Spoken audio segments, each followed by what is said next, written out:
ادارہ صحت نے دنیا بھر میں کرونا وائرس کے پھیلاؤ کا سبب بتا دیا۔ عالمی ادارہ صحت WHO نے کہا ہے کہ ویکسین لگوانے کے بعد احتیاطی تدابیر چھوڑنا کرونا وائرس کے پھیلاؤ کا سبب بن رہا ہے۔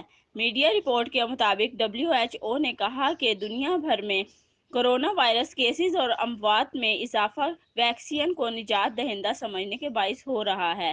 عالمی ادارہ صحت کے مطابق کرونا کیسز میں اضافے کی کئی وجوہات ہیں، جن میں وائرس کی نئی اقسامات، حفاظتی اقدامات پر عمل نہ کرنا اور لاک ڈاؤن کے خاتمے کے بعد معمول کی زندگی کی جانب واپس لوٹنا جیسی غلط فہمیاں شامل ہیں۔